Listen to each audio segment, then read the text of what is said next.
The 60-inch monitor in Richard Sterling's opulent corner office, a silent monolith moments before, blazed to life. Its sudden, stark glare illuminated the 47 executives gathered in the adjoining boardroom, their pens poised to ink Sterling Industries' most significant merger. Richard, mid-boast, "And with these signatures, gentlemen, we embark on a new era of unparalleled." His voice died, brutally supplanted by the crystal-clear soprano of his estranged daughter, Maya. On screen, under a single spotlight, she declared, "This award is for every dreamer told their dreams didn't fit the corporate plan." Her eyes, even through the feed, seemed to lock with his. "And this," she continued, her voice dropping but gaining intensity, "is dedicated to the parent who taught me that passion is a liability and that music always, always comes second to money." A collective gasp. 47 heads swiveled. Richard's face was rapidly paling. "What in God's name is this?" one executive finally whispered to another. "Maya, you will cease this spectacle immediately." Richard's voice, though unheard by Maya, was a silent scream on his contorted face. "He's getting the message, Connor," Maya murmured into her backstage microphone, a grim smile playing on her lips as she watched the live security feed on her phone. "Loud and clear, I'd say. He looks like he's swallowed a hornet's nest." Richard's face, usually a carefully composed mask of corporate invincibility, was contorting with rage. "Oh, Daddy," she continued, her voice a silken taunt only Connor could hear. "Did you think all those years of being brushed aside wouldn't accrue interest? Consider this the first installment." The expensive pen had clattered from his nerveless fingers. "He's demanding I stop," Maya relayed, seeing her father mouth frantic orders at an unseen aide. "As if. This performance has been 18 years in the making. He doesn't get to call cut." Maya's fingers tightened on the cool microphone, a fine tremor, the only betrayal of the adrenaline surging through her. "It's actually happening, Connor," she breathed, a mix of terror and exhilaration. "All the planning. He's watching. The bait is well and truly taken." "Copy that, Maya," Connor's calm voice responded instantly through her earpiece. "Signal is strong. Boardroom looks like a scene from a disaster movie. How are you holding up? Stage fright or battle stations?" Maya managed a shaky laugh. "A bit of both, if I'm honest. But mostly, this feels right. He tried to silence my music for so long. Tonight, it's the only thing he can hear."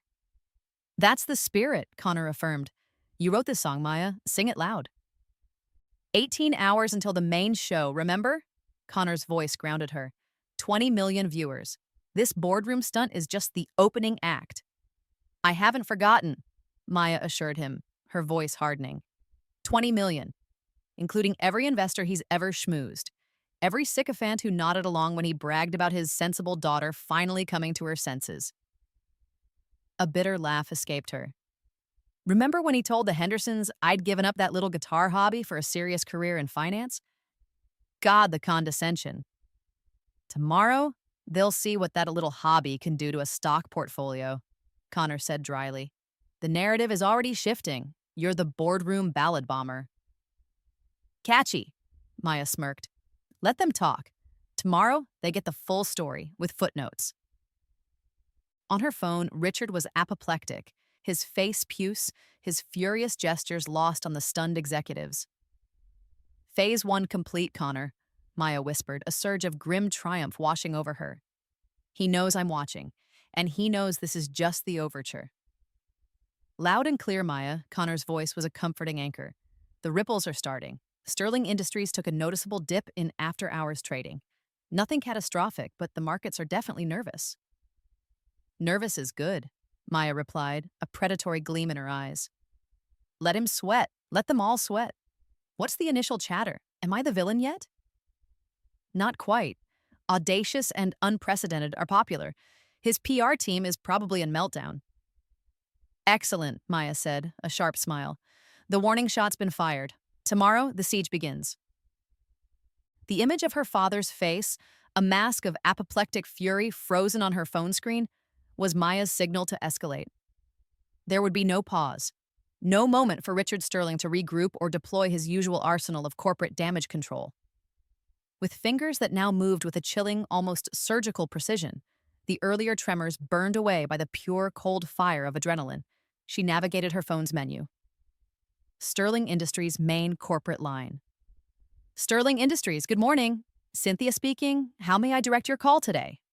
A relentlessly cheerful voice chirped, utterly oblivious to the multi-billion-dollar pandemonium Maya had just unleashed. Cynthia, darling, it's Maya, she said, a hint of false sweetness coating her own voice, a trick learned from years of observing boardroom sirens.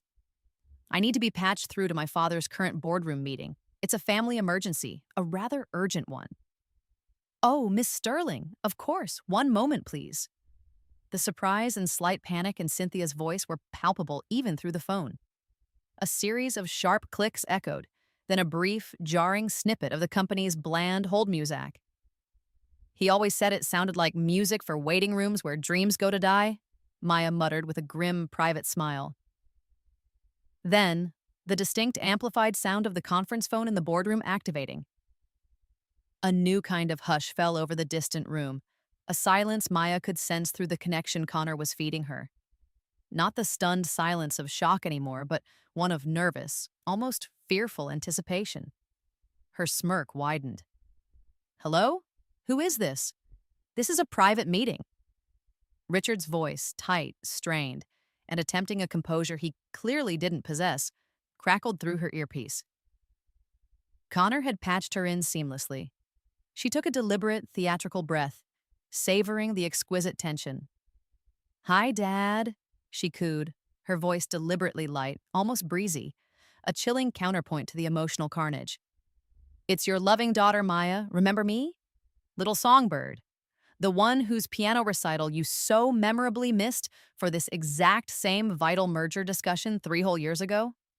I was just calling to see if this particular Tuesday was perhaps a little more convenient for that long overdue father-daughter chat you promised. Or are you still too phenomenally busy counting your money? A choked, guttural sound, like a wild animal snarling in a gilded trap, emanated from the earpiece before Richard's voice exploded, raw and unrestrained. Maya, what in the infernal, blistering hell do you think you're doing? His roar, though slightly distorted by the phone line and the vast distance, was unmistakable in its sheer, undiluted fury. You dare interrupt this crucial meeting? After that grotesque stunt you just pulled on the monitor? Oh, dearest Papa, Maya feigned wide-eyed shock, her voice dripping with a saccharine, mock concern that she knew would lash his temper into a greater frenzy. Interrupt? Heavens, no. I thought I was merely providing some much-needed entertainment. A little musical interlude, perhaps, to break up the soul-crushing monotony of all those numbers and projections. Her voice was laced with a sarcasm sharper than any corporate guillotine. Was it the part where you were gleefully divvying up the spoils? Or perhaps you were lecturing your assembled disciples on the inherent evils of, say, paying creative artists a living wage? This is not a joke, you insolent, ungrateful brat, he seethed, his voice thick with a potent brew of indignation and wounded pride. You are embarrassing me. You are embarrassing this entire family before my most important colleagues. Embarrassing you, Dad? Maya's voice turned instantly cold, the playful mockery vanishing like mist. Is that what this boils down to?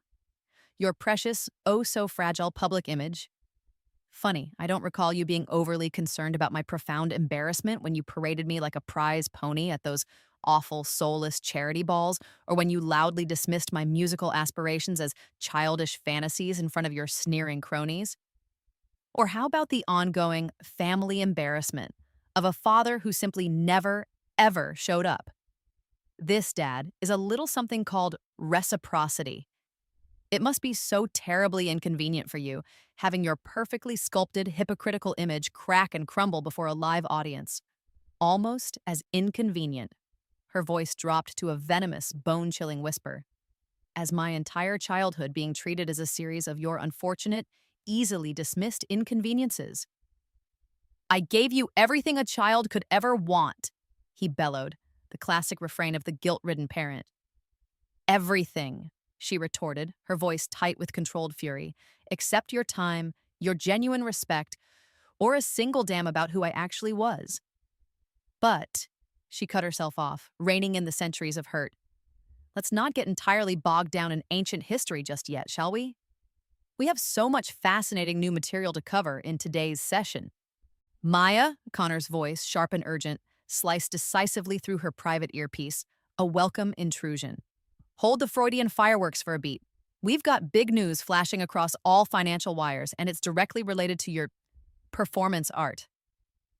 Bigger than Dad threatening to disinherit me for the fifth time this call alone, Maya quipped, deftly muting her line to Richard, who was now launching into a tirade about loyalty and respect.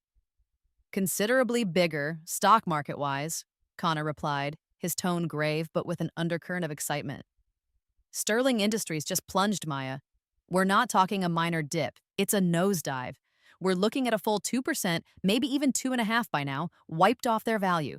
It's a veritable bloodbath on the ticker. The Dow Jones is practically weeping in sympathy. 2.5%? Maya breathed, the number staggering even to her. Wow. Are they blaming me directly for that kind of drop? Oh, explicitly and with glorious sensationalist headlines, Connor confirmed. Current favorites include Grammy rebel sinks father's empire ship, Sterling stock plummets, after daughter's scathing on-air accusations, and my personal favorite, the ballad of Richard Sterling, A Billionaire's Blues. Your music comes second to Moneyline? It's become an anthem for disillusioned artists and disgruntled employees everywhere. You're trending #1 globally, Maya, above cat videos, a brewing royal scandal, and a UFO sighting. The internet has unofficially crowned you, David, Moses, and Boudica all rolled into one, but with significantly better vocal control and stage presence. A slow, dangerous, deeply satisfied smile spread across Maya's face. Boudica, you say? I rather like that. She burned Rome and London to the ground, didn't she? Metaphorically speaking, Maya, let's keep it metaphorical, Connor cautioned quickly, though she could hear the grin in his voice. Just stick to burning down his stock price for the moment, okay? Unmuting her line, she addressed her still ranting father with chilling sweetness. So terribly sorry for that brief interruption, Dad. I was just receiving a rather electrifying financial update. It seems my little hobby, as you so charmingly called it, is having a rather dramatic and immediate impact on your company's share value. Who knew art could be so fiscally powerful or so very, very costly for certain individuals? You will live to regret this, Maya, Richard snarled, his voice raspy. Mark my words, young lady. Oh, I'm marking them, Dad, she said, her voice like honeyed poison. In bright red ink, all over your rapidly shrinking balance sheet. This isn't over, Maya, not by a long shot. Richard's voice was hoarse now, laced with a fury that was beginning to sound frayed around the edges, almost desperate. You think you can just waltz in here and destroy everything I've painstakingly built over a lifetime? Destroy, Dad? Such a dramatic word, Maya countered, her tone deceptively light. I prefer to think of it as merely redecorating your legacy with a bold touch of karmic justice. You seem to have developed quite a flair for the dramatic yourself today. It's a pity you didn't display such passion for, say, my school plays or my graduation. I'll see you ruined for this betrayal, he threatened, his voice cracking on the last word, revealing a sliver of the pain beneath the rage. Is that a binding promise or just another empty threat, Papa? She asked, her voice softening almost imperceptibly, a flicker of something unreadable in her eyes. Because, frankly, after a lifetime of your consistently broken promises, a reliably executed threat might actually be quite refreshing. With a decisive, almost gentle click, she ended the call, plunging the Sterling Industries boardroom into what she could only imagine was a stunned, chaotic, and deeply uncomfortable silence. Her own small, utilitarian dressing room felt suddenly vast and quiet.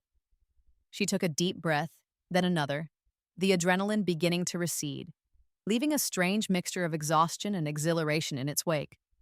Her fingers, steady and resolute now, danced over her phone screen. A new recipient, Jessica Sterling.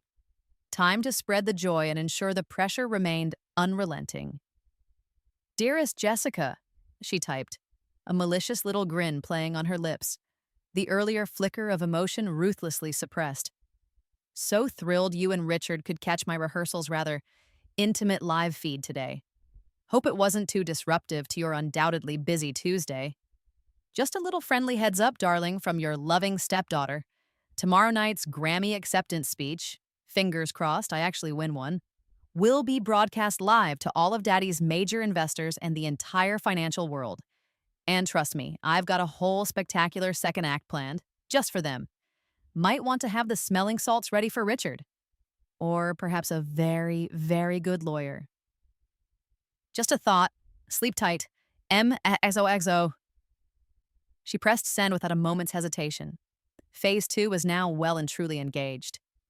The innocuous buzz of Maya's text message detonated in Jessica Sterling's perfectly manicured hand like a miniature, diamond-encrusted bomb. Her phone clattered onto the priceless Persian silk rug of their palatial Beverly Hills foyer, the ominous MXOXO glowing up at her with an almost sentient malevolence. Panic, cold, sharp, and utterly unfamiliar pierced through the Botox-smoothed facade of her meticulously maintained composure. "Richard!" she shrieked, her voice, usually a low, sultry purr, cracking into an unnaturally high register that echoed alarmingly through the cavernous, marble-floored space. "Richard, you need to see this immediately. That wretched girl. She's threatening us all." Jessica, usually a paragon of serene, calculated elegance, was suddenly a whirlwind of frantic, uncoordinated energy. Her meticulously styled ash blonde hair was already escaping its expensive confines as she snatched up her phone and began speed dialing. "Marcus, it's Jessica Sterling. Yes, the Jessica Sterling. Don't sound so surprised, darling. This isn't a social call. We have a situation, a code red, a family emergency of the most public kind." Her voice was tight with barely suppressed hysteria. "My stepdaughter. No, you wouldn't know her. She's been estranged for years. Well, she's threatening to go public with private family matters. At the Grammy Awards, can you imagine the sheer vulgarity?" "Yes, Marcus, the Grammys. You need to kill it. Kill the story." "What do you mean, which one?" "The one that's about to tank my husband's company. I don't care what it costs, just make it go away." She disconnected and immediately dialed another number. "Kiki, darling, it's Jessica. You owe me. Remember that little Aspen incident with the ski instructor? Well, payback time, sweetie. I need you to dig up every scrap of dirt you can find on a wannabe singer named Maya. Yes, Maya, last name Sterling, unfortunately. Find the skeletons, Kiki, and fast." "What kind of skeletons are we talking, Jess?" Kiki's voice drawled languidly from the other end. "The rattling kind, darling. Anything. Professional, personal, bad hair days, unpaid parking tickets. Just make her look unstable, unreliable, a complete and utter lunatic. That's your specialty, isn't it?" She barely registered Richard storming through the massive, ornate bronze front doors, his face a thundercloud of apoplectic rage, his usually immaculate Savile Row suit looking as though he'd wrestled a bear in it. His silk tie was askew, his collar unbuttoned. The toxic remnants of his disastrous, Maya-hijacked boardroom meeting clung to him like a radioactive aura. He ripped his own phone from his ear, where he'd clearly been receiving an agonizing earful from his legal team, and slammed it down with brutal force on a priceless Louis XV console table. The crack of impact made Jessica jump. "That ungrateful, treacherous, publicity-starved little viper!" Richard bellowed, his voice raw and shaking with fury. "She's not just trying to embarrass me, Jessica. She's trying to dismantle everything I've ever built, my company, my reputation, my entire goddamn life." "The merger, Richard?" Jessica whispered, her own calls forgotten for a moment, her eyes wide with a new, more material fear. "What about the merger? Is it dead?" Richard simply glared, a muscle twitching uncontrollably in his jaw, his silence a more terrifying answer than any tirade. Richard snatched his phone back up from the antique table, his knuckles white as he jabbed furiously at the screen, speed dialing his head of security, a man named Brenner, known for his ruthless efficiency and discreet methods. He paced the vast, echoing marble foyer like a wounded, enraged bull, the priceless Flemish tapestries and oversized modern art sculptures mere blurs in his peripheral rage-filled vision. "Brenner? Sterling! Yes, it's a goddamn firestorm here. A Category 5 hurricane named Maya. he snarled into the phone, his voice a low, dangerous growl that promised swift and brutal retribution. She thinks she can embarrass this family? She thinks she can tarnish the Sterling name, a name synonymous with integrity, power, and unparalleled success. With her juvenile, delusional theatrics and a pack of self-pitying, half-baked accusations? He paused, listening intently to Brenner's undoubtedly cautious suggestions, his face contorting further.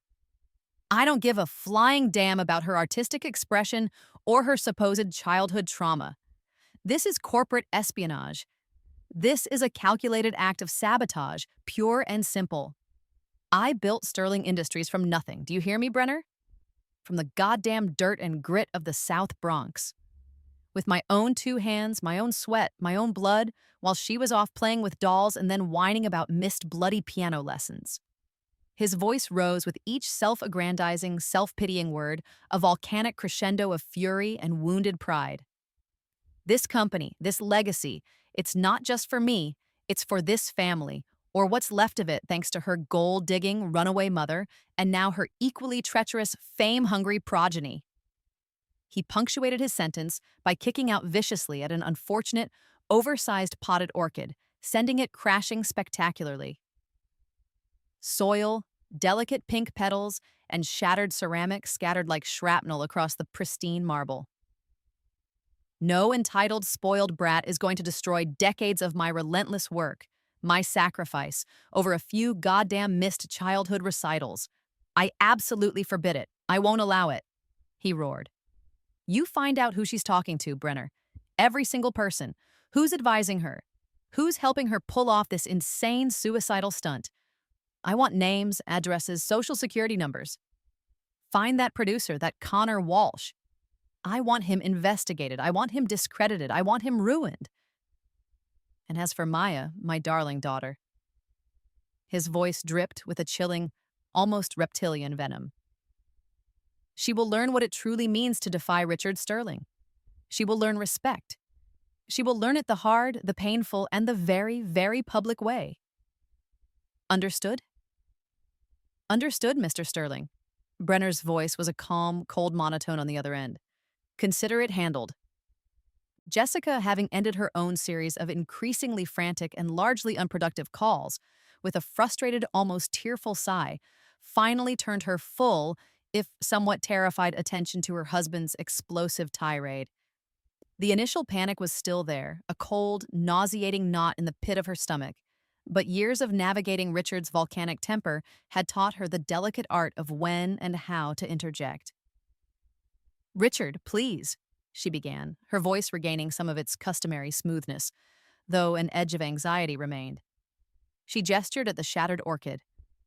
Breaking the Limoges isn't going to help. It certainly won't make Maya change her mind. You know her stubborn streak. She inherited it directly from you. He ignored the jibe. And those weren't just missed piano lessons to her, Richard. Surely you grasp that. They were symbolic. They represented her world, her passion, especially when she was younger before things became so complicated. Richard rounded on her, eyes blazing. Her world? Her passion? Don't be absurd, Jessica. You sound as sentimental as she does. It was a childish hobby, a distraction. If she'd listened, if she'd chosen a real career, law, finance, something substantial, instead of this music fantasy, this pipe dream nonsense, we wouldn't be facing this catastrophe. A music fantasy that just got her nominated for a Grammy, Richard. Jessica reminded him quietly, a flicker of something unreadable pride, exasperation, in her eyes. At 24, that's not nothing. That's extraordinary. A Grammy. Richard spat the word. And what does that Grammy get her? Fleeting fame?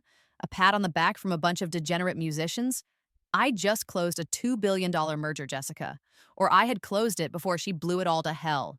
A deal securing this family's future. A deal ensuring her precious trust fund remains overflowing. That's reality. That's substance. Not some gold-plated trinket and a sob story about her dear old dad. He jabbed a finger towards Maya's phone on the rug. She wants support? That trust fund is support. The ultimate support. It means she never has to worry, unlike her mother who ran off with nothing but debts. Is that what this is really about, Richard? Jessica asked softly, her eyes searching his. Still punishing Maya for Elizabeth leaving you all those years ago? Using her as a proxy for your anger at her mother? Richard recoiled as if slapped. Don't you dare bring Elizabeth into this. This is about Maya's betrayal, her disloyalty, her utter lack of gratitude for everything I've provided.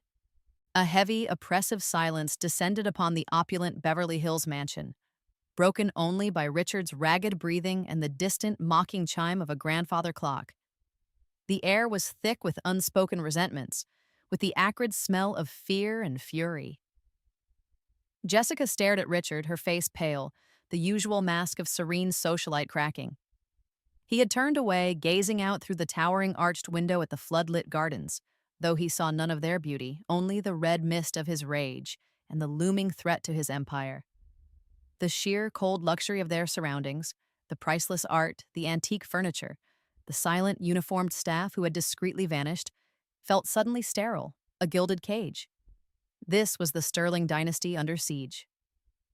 Miles away, the atmosphere at Maya's rehearsal venue was anything but silent. It buzzed with raw, electric energy. Stage lights flooded the utilitarian space in harsh white heat. Cables snaked across the floor. Crew moved with focused intensity, and the air thrummed with the powerful beat of Maya's band. Maya herself, sweat sheening on her forehead, a fierce grin on her face, was in her element, her voice soaring. Again! She shouted to her band over the music, vibrant with passion. From the bridge! Make it angrier! I want it to snarl! Connor, did that last run have enough bite out front? Did the bass cut through like a chainsaw? Like a goddamn revolutionary anthem, Maya! Connor's voice crackled back through her monitors, laced with admiration. Loud, clear, and utterly terrifying for any Sterling in a 5-mile radius. The bass was gut-punch perfect. Your father's lawyers are probably drafting cease and desist orders as we speak. Maya threw back her head and laughed, a sound of pure defiance. Let them draft! They can't silence this. This is just the sound check for the New World Order, Connor. His world order is about to crumble. The rehearsal had paused for a much-needed break. The band members were scattered, nursing water bottles and energy drinks, the earlier adrenaline giving way to a weary satisfaction. Maya sat on the edge of the stage, towel around her neck, staring blankly at her scuffed combat boots. The initial triumphant buzz from her direct confrontation with Richard and the subsequent text to Jessica was fading, replaced by a gnawing unease. It had felt good, powerful even, to finally strike back. But the victory was hollow, the war far from over. Connor approached, his usual calm demeanor slightly ruffled, an iPad clutched in his hand like a shield. He pulled up a battered touring case to sit beside her. You okay? He asked, his voice softer than usual. That was intense. Both the call and the Jessica text. You're playing with dynamite, Maya. Maya shrugged, attempting a nonchalance she didn't feel. He's had it coming for years, Connor. Decades. And Jessica's been his willing accomplice in blissful ignorance. Someone had to wake them up. Well, you certainly did that, Connor conceded. The markets are still jittery, and my phone hasn't stopped buzzing with reporters offering their firstborn for an exclusive. But there's something else. Something I found. He hesitated, a rare occurrence for him.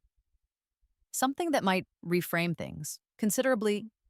A knot of apprehension tightened in Maya's stomach. Reframe what? What have you found, Connor? Don't tell me he's managed to get the Grammys to pull my nomination already. Is that even possible? No, nothing like that, Connor said quickly. Your nomination is solid. This is older, much older. Remember how you always talked about those early record label meetings? The ones that went nowhere? How you felt like you were so close, and then suddenly doors would just slam shut? Maya nodded slowly, a bitter taste in her mouth. Vividly. Atlantic, Capitol, Sony. I was 16. 17. Full of hope. Every A&R guy seemed enthusiastic, loved my demos. Then, a week later, a polite no thanks. Or just radio silence. I always figured I just wasn't good enough, or they found someone better, shinier. That's what he wanted you to think, Connor said, his voice grim. He turned the iPad towards her. On the screen was a scanned letter on Sterling Industries letterhead dated over a decade ago. It was addressed to a prominent AANDR executive at Sony Music. Maya's blood ran cold as she read her father's familiar, arrogant signature at the bottom.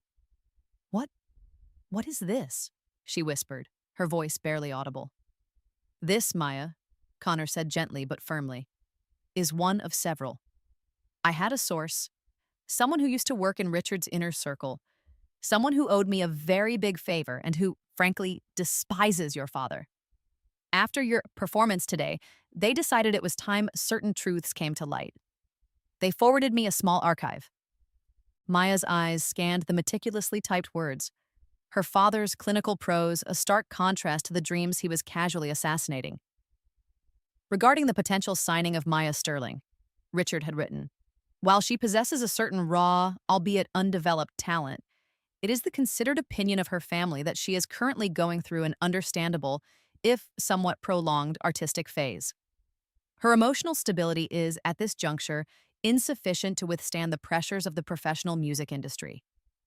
We firmly believe her energies would be better directed towards a more conventional and suitable educational path, one that will ensure a secure and respectable future. We trust you will understand our parental concern and discretion in this sensitive matter. Maya felt the air leave her lungs as if she'd been punched. He didn't just miss my recitals, she choked out, the words catching in her throat.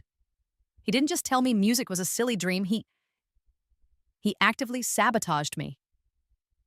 Tears welled, hot and furious, blurring the cruel words on the screen. This letter to Sony, then another one to Capitol. And look, Atlantic Records, Connor continued, swiping through more documents, each one a fresh stab to Maya's heart.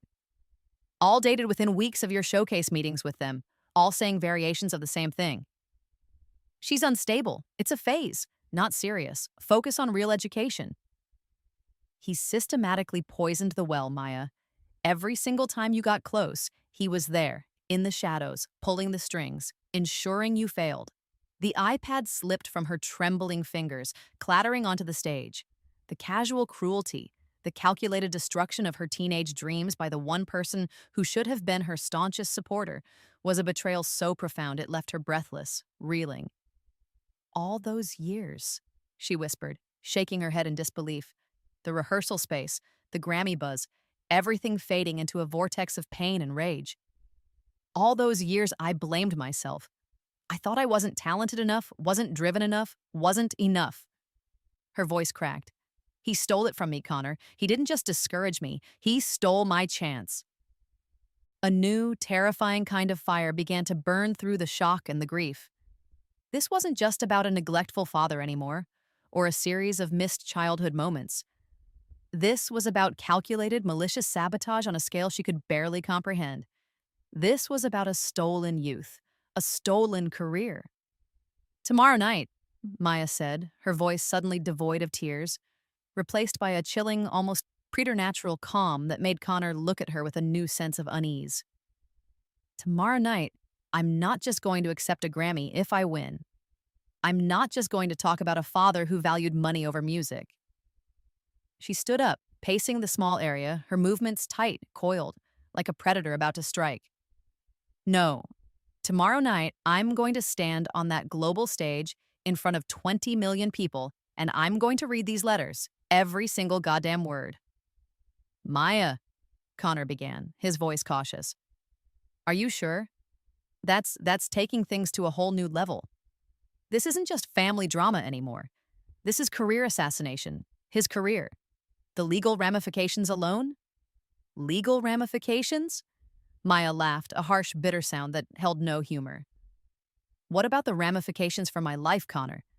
What about the decade of self-doubt, of struggling, of believing I was a failure because of him?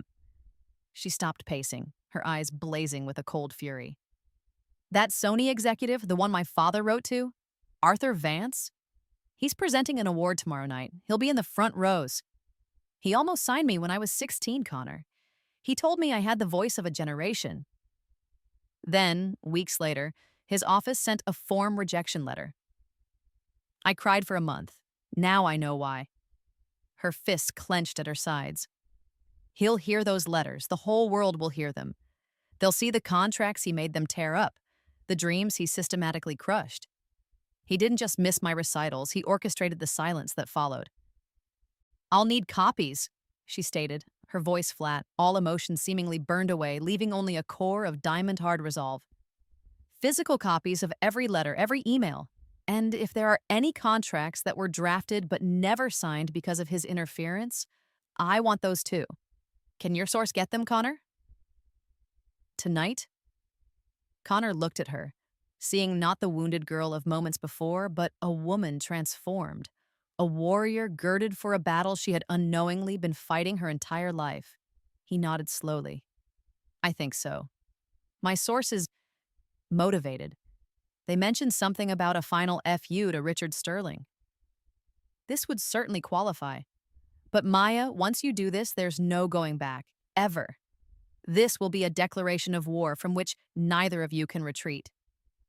Good, Maya said, her voice a whip crack. He declared war on my dreams when I was a child. It's just taken me this long to realize I need to fight back with weapons he understands. Exposure, humiliation, the destruction of a carefully curated image. She walked back to where the iPad lay, picking it up, her gaze fixed on her father's signature. He thought he could control the narrative, control me. He thought he was protecting his asset, ensuring I'd be a compliant cog in his corporate machine after I outgrew my little music phase. A grim smile touched her lips. Tomorrow night, the whole world will know what Richard Sterling truly is. Not a titan of industry, but a thief. A thief of dreams. My dreams. Her hands, which had been trembling uncontrollably just minutes before, were now perfectly steady as she scrolled through the damning evidence on the screen. A profound, almost terrifying clarity settled over her. This wasn't just about missed recitals anymore, a symbolic representation of his emotional neglect. That was a hurt, deep and lasting, but this was a crime. This was the deliberate, systematic sabotage of her future, the theft of a decade of her professional life. All those years she'd spent struggling, second-guessing her talent, fighting for tiny gigs in dingy clubs, barely scraping by, all while he sat in his ivory tower pulling strings to ensure she never rose too high, never truly escaped his orbit or his ultimate plans for her. The realization was a cold, hard stone in her stomach, but it was also a foundation. The anger was still there, a white-hot furnace, but it was being channeled, forged into an unshakable resolve. He didn't just want me to choose a real career, Connor, she said, her voice low and resonant with this new understanding. He actively prevented me from succeeding in the one I chose, the one I was good at, the one that meant everything to me. He wasn't protecting me from the industry.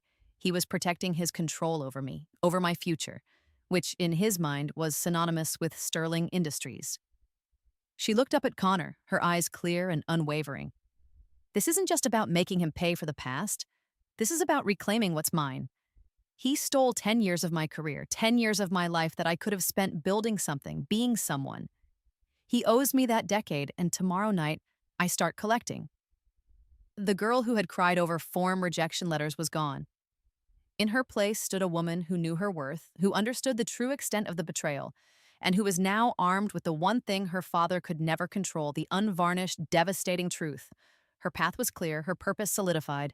The Grammy Awards were no longer just a celebration of her music. They were her courtroom, and she was about to become prosecutor, judge, and star witness. The imposing, 20-foot-high, plate-glass doors of Sterling Industries headquarters hissed open, a dragon sighing as Maya stepped across the threshold. The lobby was a monument to corporate power and obscene wealth acres of gleaming Italian marble, a soaring atrium that stretched towards a distant, smoked glass ceiling, and a ridiculously oversized abstract sculpture that probably cost more than Maya's first 3 years of rent combined. It was designed to intimidate, to make visitors feel small and insignificant. Once it had worked on her. As a child, dragged here occasionally by her mother for some tense, brief meeting with Richard, She'd felt crushed by its sterile grandeur. Today, however, Maya strode through it with the unshakable poise of a conquering general returning to a vanquished city. Her heels clicked with defiant rhythm on the polished floor, each step an assertion of her presence in this temple of her father's ego. In her hand, she carried a simple, unassuming manila envelope. It felt surprisingly heavy, freighted as it was, with photocopied betrayals and weaponized truth. She approached the massive, intimidating security console, a fortress of brushed steel and tinted glass. The uniformed guard behind it, a man whose name tag read Franklin, looked up, his expression initially bored, then widening slightly in recognition. Maya offered a cool, polite smile. "Good morning," she said, her voice calm and steady, betraying none of the turmoil that had raged within her just hours before. The discovery of her father's detailed sabotage had burned away the last vestiges of her fear, leaving behind a core of pure, cold resolve. "I have a delivery for Mr. Richard Sterling's personal office.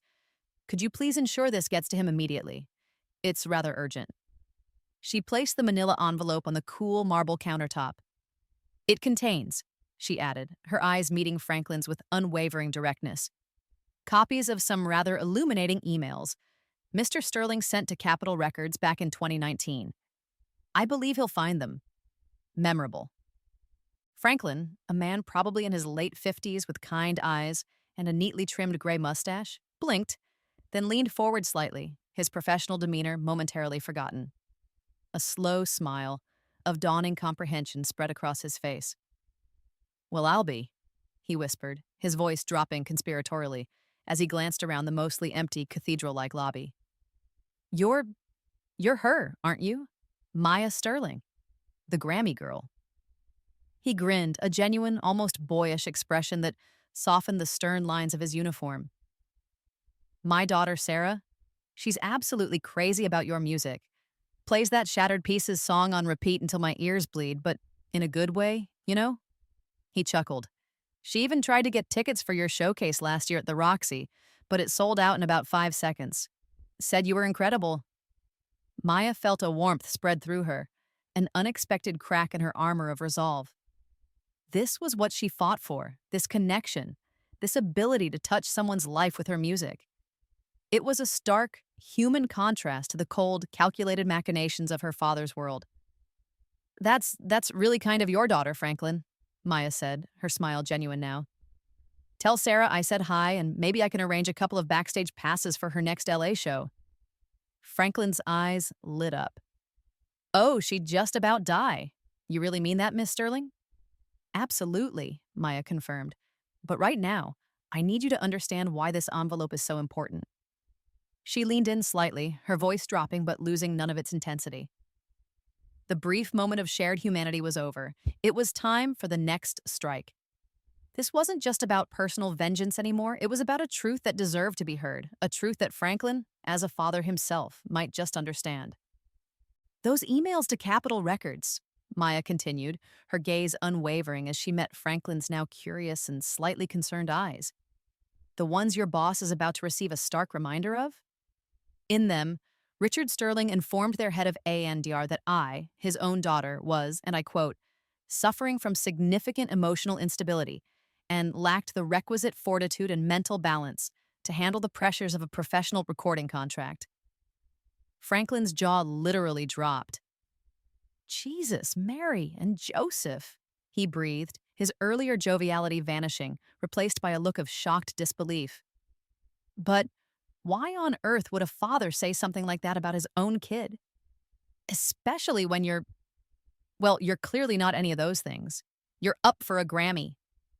"Exactly," Maya affirmed, a bitter twist to her lips. "Why would he?" "Simple, Franklin. Because he needed me to fail. He needed me to give up on my pipe dreams, as he so charmingly calls them, and take my rightful place within Sterling Industries after college. He had my entire life mapped out. A sensible business degree, a corner office with a view probably next to his, and eventually, a marriage to some equally soulless corporate scion to consolidate the dynasty." She paused, letting the ugly truth sink in. He wasn't protecting me from the big bad music industry, Franklin. He was protecting his investment, his legacy, his control.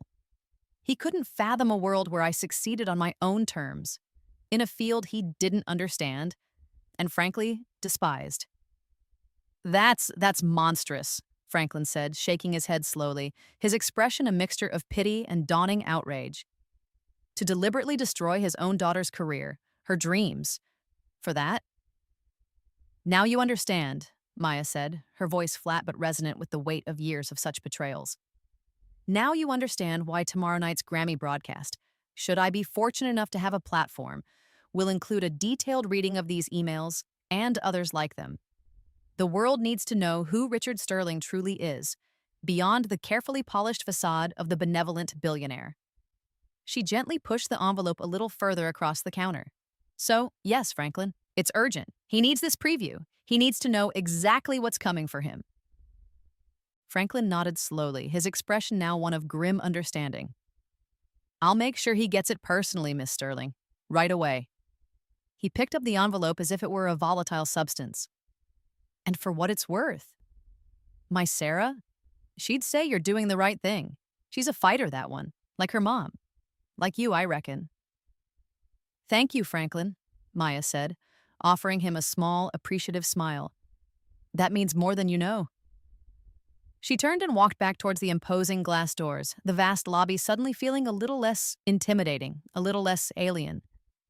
She had an ally, however small, in the heart of the enemy's fortress.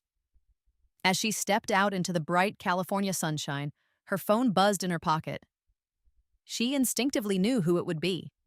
Her heart gave a familiar lurch, a conditioned response to his summons.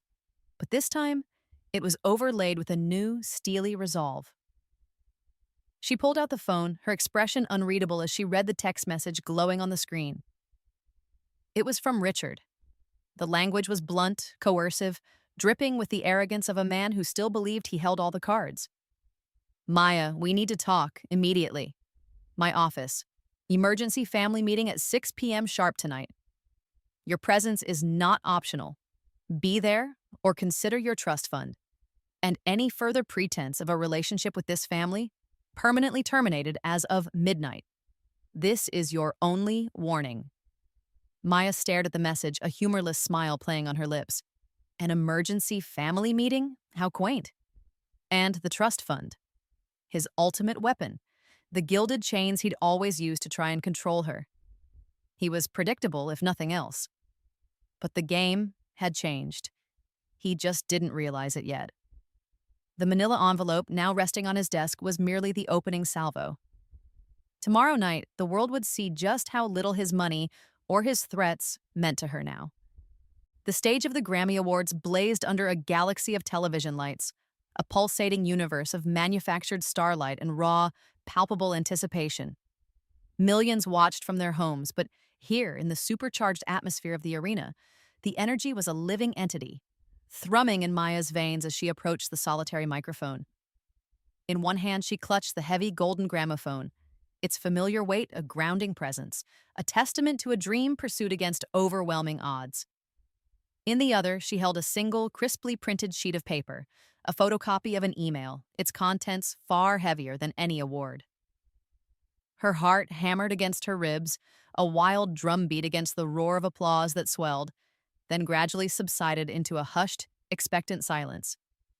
She could feel Connor's steadying presence in her earpiece, a silent promise of support. Her eyes swept across the vast, shadowy expanse of the audience, a sea of expectant faces, searching for one in particular, Arthur Vance of Sony, the executive who had nearly been her first champion.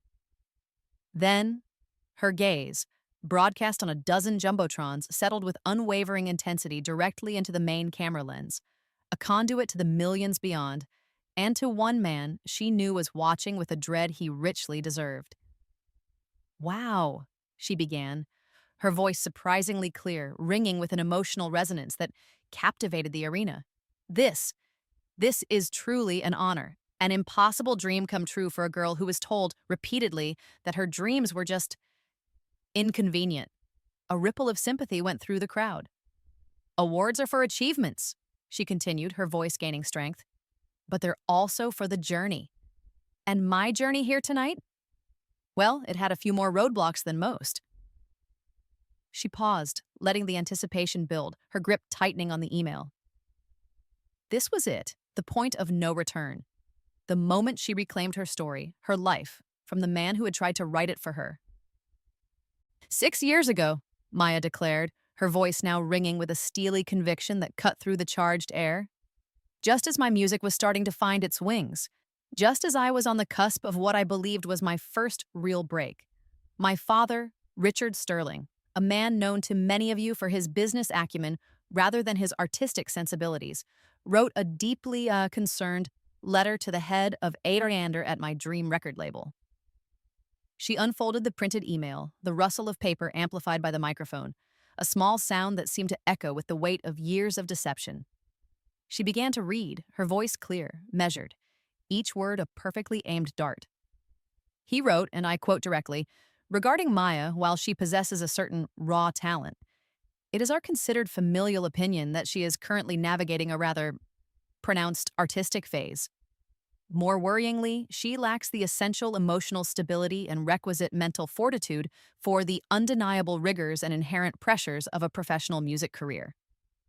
We strongly believe her focus should be redirected towards a more suitable and traditional educational path."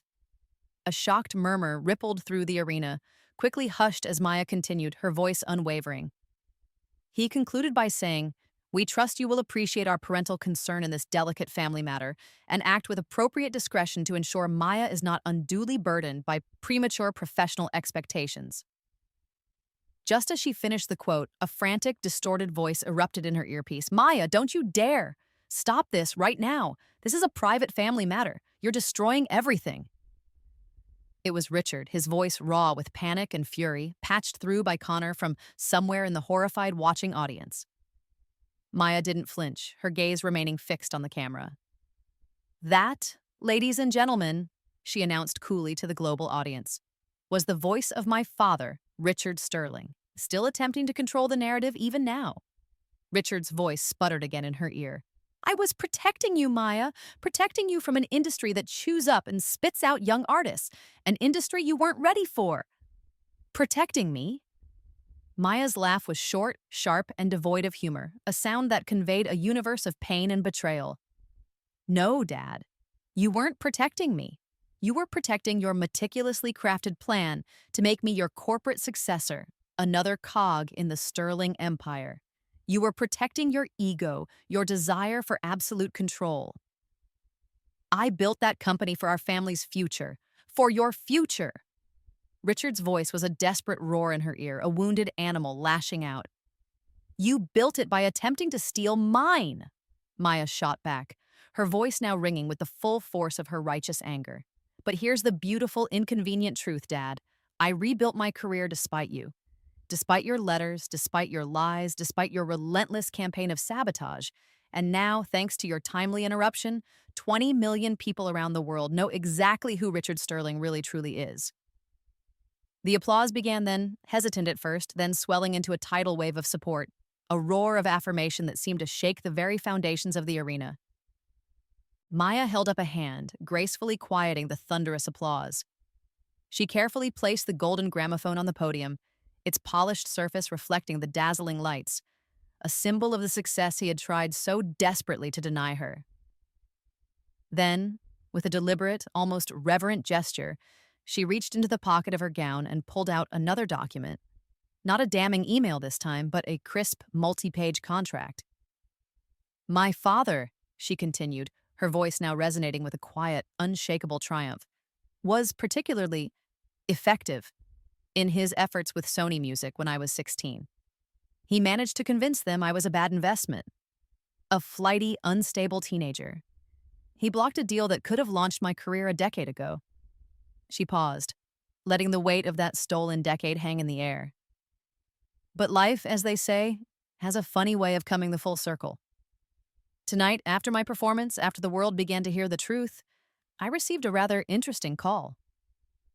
Her eyes found Arthur Vance in the audience, a small, knowing smile playing on her lips. "This," she declared, holding up the contract for the cameras to capture, is my new recording deal with Sony Music. The very same label he lied to, the very same executive he manipulated, has just offered me a multi-album contract effective immediately. It seems, Dad, she added, her voice ringing with a victorious clarity that needed no amplification. They've decided I possess both the emotional stability and the requisite talent after all. Funny how that works when the truth finally gets to sing its own song.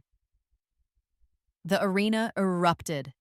This time, the applause was deafening, a sustained roar of vindication, not just for Maya, but for every dreamer who had ever been told they weren't good enough, every artist who had battled against the odds. Confetti cannons exploded, showering the stage in glittering gold, a spontaneous celebration of her extraordinary triumph over such personal and professional adversity.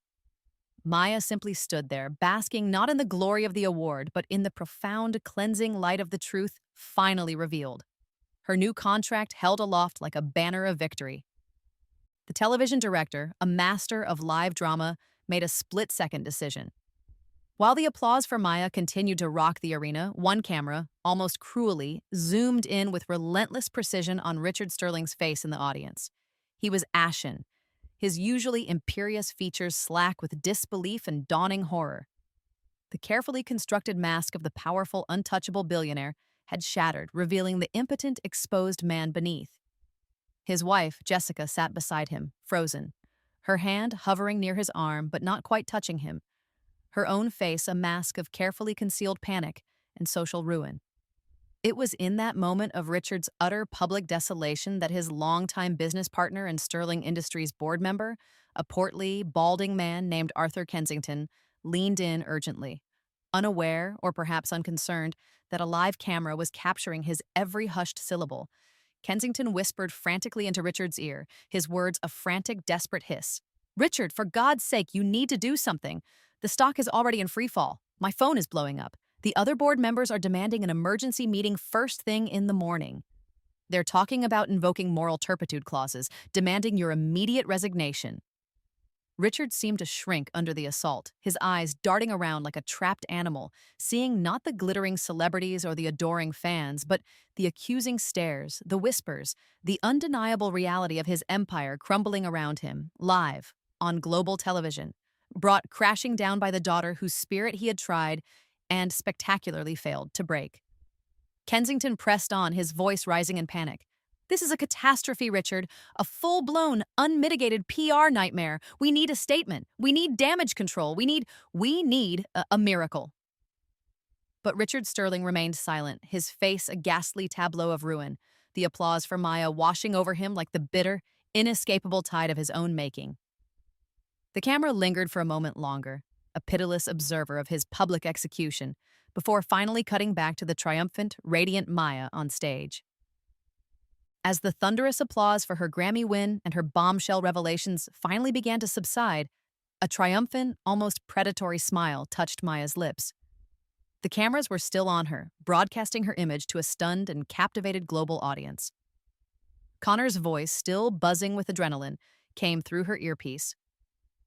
"They're cutting Richard's mic in the audience, Maya. He's not taking it well. Kensington is practically dragging him out." "You did it. You actually did it." Maya took one last look at the golden gramophone, then at the contract that represented her reclaimed future. She thought of her father, his empire shaken, his reputation in tatters, his desperate attempts to silence her now ringing as hollow as his paternal pronouncements had been for years. She leaned slightly into the microphone, as if sharing an intimate secret with 20 million of her closest friends. Her voice was soft, yet it carried an undeniable edge of steel, a final, perfectly aimed barb. "And one last thing," she said, her eyes glinting under the stage lights. "For Mr. Richard Sterling, who I know is watching somewhere out there, probably with his lawyers, the daughter you tried to silence, the one whose dreams you dismissed as a phase, just won a Grammy, Dad. And by the way," she added, her smile widening into a veritable Cheshire cat grin, "you might want to check your stock price in the morning. Or, right now. I hear it's making quite a dramatic statement of its own." With a final, dazzling smile and a small wave to the roaring crowd, she turned and walked off stage, leaving behind a firestorm of speculation, a shattered corporate titan, and the indelible echo of her truth. 6 months later, the name Maya Sterling was synonymous not just with a Grammy win, but with a cultural moment. Her album had skyrocketed to #1 in 20 countries, her story of defiance and artistic integrity inspiring millions. Tonight, she stood backstage at Madison Square Garden, the legendary arena sold out to its rafters, the roar of the crowd a physical pressure against the closed doors.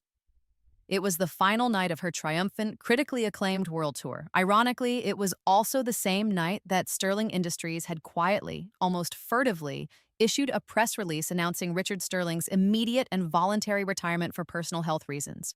The euphemism was so transparent it was almost laughable. Maya had read the news on her phone just an hour before, a wry smile her only comment. As she took a sip of water, preparing for her encore, Connor handed her a note, then gestured towards a shadowy figure he'd discreetly pointed out to her earlier, standing unobtrusively in the back row of the arena, almost hidden in the cheap seats. Richard, her father. He looked older, smaller, stripped of his power suit and his imperious aura. He was just a man watching his daughter, his expression unreadable from this distance. But he was there. He was finally, unequivocally, listening to her music. Connor then handed her a satellite phone, his expression neutral. "It's him, Maya," he said quietly.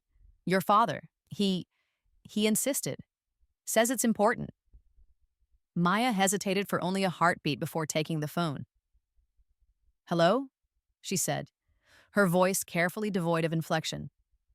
"Maya, it's Dad." Richard's voice came through, no longer booming with authority, but quiet, hesitant, almost broken. I just wanted to say, your show, it's incredible. You're incredible." A long pause. I bought a ticket, Maya, to every single show on your entire North American tour, and I promise you, from now on, I'll be there for all of them. Every song, every recital, every single time. If you'll still have me in the audience." Maya listened, her expression unreadable. The words he was saying now, the ones she had longed to hear for a lifetime, felt strangely distant, like echoes from a shore she'd long since departed. She didn't offer forgiveness, nor did she offer condemnation. She simply said, "Thank you for calling," and gently ended the call, handing the phone back to Connor. Then, with a deep breath, she walked back out onto the stage, the roar of the crowd washing over her. "Thank you, New York!" she yelled, her voice hoarse but exhilarated. "I have one more for you tonight. This is for anyone, anywhere, who ever believed their dreams were worth fighting for, no matter who told them otherwise." The opening chords of Shattered Pieces, her most personal anthem, filled the arena. And as she sang, a single, powerful spotlight, as if guided by an unseen hand, drifted towards the back row, finding and illuminating the solitary figure of Richard Sterling. Tears, unheeded and unashamed, were streaming down his face as he stood amidst the cheering thousands. His hands, the hands that had once signed letters to destroy her future, now clasped together, applauding his daughter with a desperate, heartbreaking sincerity. The final note of the song faded, leaving behind a ringing, emotional silence before the applause erupted anew. A cathartic release for both the audience and the woman on stage. Maya stood, eyes closed for a moment, letting the wave of sound, of love, of acceptance wash over her. She had faced her Goliath, armed with nothing but her truth and her music, and she had not just survived but triumphed. She had rewritten her narrative, reclaimed her voice, and in doing so, had perhaps, just perhaps, allowed her father to begin finding his own path towards a different kind of future, one not measured in dollars and cents, but in moments of genuine connection, however late they had come. As the lights began to dim and the crowd slowly began to disperse, their voices still echoing with the melodies of the night, Maya allowed herself one final reflective thought, a quiet coda to her very public symphony of defiance and reconciliation. It was a simple truth, one that had taken a lifetime to understand, a lifetime to earn. "Some parents," she mused, a small, bittersweet smile gracing her lips as she walked off into the welcoming darkness backstage towards whatever came next.